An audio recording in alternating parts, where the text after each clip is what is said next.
সন্ধে গড়িয়ে রাত, অন্ধকার চারিদিকে, কিন্তু আলোকিত বাংলা সিনেমার প্রাণকেন্দ্র নন্দন।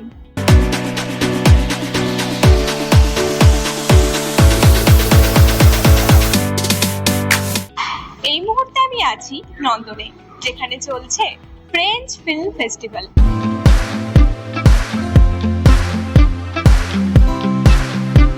এই ফিল্ম ফেস্টিভ্যাল চলছে 22শে ফেব্রুয়ারি থেকে শুরু করে টানা 9 দিন। এই ফিল্ম ফেস্টিভ্যালে কারা কারা আসছে জানেন? তাদের মধ্যে যদি একজনের নাম বলি, নাসিরউদ্দিন শাহ।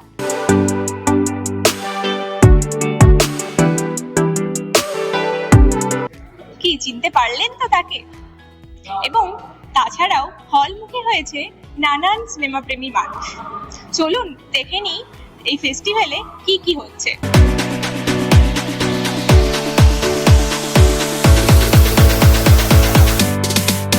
দারুণ, মানে আমরা যারা সিনেমা দেখতে ভালোবাসি, আমরা সিনেমা খাই, বাঁচি, সিনেমা মানে ইট, ড্রিঙ্ক, ব্রিথ, স্লিপ ফিল্মস।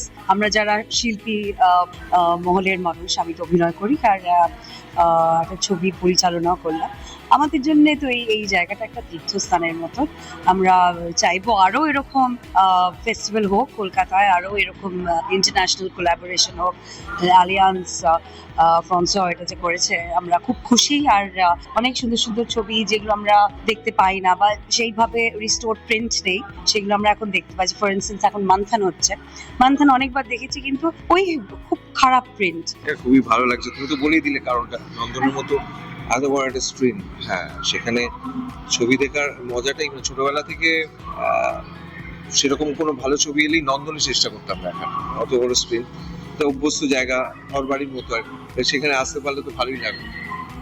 আচ্ছা, কোন কোন সিনেমা দেখেছেন এখনো পর্যন্ত? এই ফেস্টিভ্যালের একটা ছবিও দেখা হয়নি। কালকের যে প্রথম যে ছবিটা ছিল সেটাও যেহেতু নাসিরজিদের আসার কথা ছিল, বক্তব্য ছিল, তারপরে একটু কথাবার্তা চলছিল, সেজন্য গোড়ার থেকে দেখতে পাইনি। কিন্তু আমার দেখে ভালো লেগেছে যে কলকাতার উপর শুট করা ছবিটা কালকে, এবং আমার যাদের সঙ্গে কাজ করেছে অনেকে ছিল ছবিটা, প্রদীপ ছিল, রাজীব দা ছিল, আমার খুব ভালো লেগেছে দেখে, রিলেট করতে পারি। Oh, I feel very well because yesterday it was a fantastic inauguration of our second edition of the French Film Festival, and we are very happy and very proud to have such a lineup, because it's an immense privilege to welcome Naziruddin Shah as a guest of honor for this second edition. Today we screen Mountain directed by the late Shyam Benegal, and Naziruddin Shah will come to deliver a memorial speech.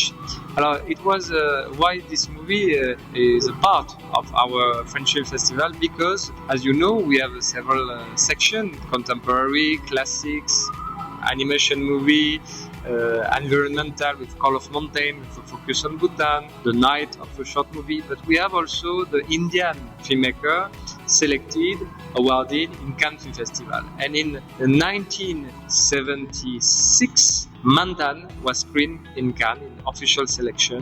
এটা খুবই ভালো হয়েছে মুভিটা, মানে এটা তো অনেক পুরনো অনেক পুরাতন বই, আমরা করে দিয়েছি।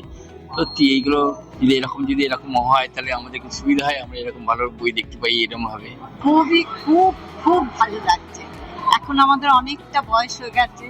আমি আমার কলেজ জীবন থেকে, আমার ইউনিভার্সিটি, আমার কলেজের পড়ানোর সময় থেকে আমি একজন অধ্যাপক ছিলাম। এখন তো অনেক বছর রিটায়ার করে গেছি। এই যখন এদের অল্প বয়স ছিল, অঙ্কুরি, স্মিতা পাতিল, নাসিরুদ্দিন, এদের ছবি দেখতে দেখতে আমরা আমাদের মানে যৌবন পেরিয়ে যেতে এসেছি। আজ এতদিন পরে এই ছবিটা দেখার আমার তখন দেখা হয়ে ওঠেনি। আজ এতদিন পরে ছবিটা দেখে শুধু যে ভালো লাগলো তা বলবো না, বলবো এটা খুব কন্টেম্পোরারি। এখনো এটা ইকুয়ালি কন্টেম্পোরারি মানে খুবই ভালো লাগছে, কারণ উনি তো একটা ঈশ্বর বলতে আমাদের কাছে, যারা আমি নিজেও নাটক করি, তো উনি যে আমাদের কাছে ঈশ্বর তুল্য মানুষ, আমরা শিখি ওনার কাছ থেকে। তো এই সিনেমাটা আমার ইতিহাসটা জানা ছিল যে প্রায় 5,000 কৃষকের কাছ থেকে 2 টাকা করে নিয়ে প্রথম ক্রাউড ফান্ডিং সিনেমা, তো এটা কানেও দেখানো হয়েছে এবছর। তো ইচ্ছা ছিল, কারণ এগুলো তো এখন পাওয়া যায় না প্রিন্টগুলো, তো এবং নন্দনের মতো অত বড় স্ক্রিনে দেখা আমাদের কাছে সিনেমা প্রেমীদের কাছে সৌভাগ্যের বিষয় একটা। আমরা দেখে নিলাম ফ্রেঞ্চ ফিল্ম ফেস্টিভ্যালের দ্বিতীয় দিনে কি কি হলো এবং কথা বলে নিলাম সিনেমা প্রেমী দর্শকদের সাথে। ক্যামেরায় কোয়েল রায়ের সাথে প্রিয়াঙ্কা সাধুখার রিপোর্ট, খবর বাংলা, কলকাতা।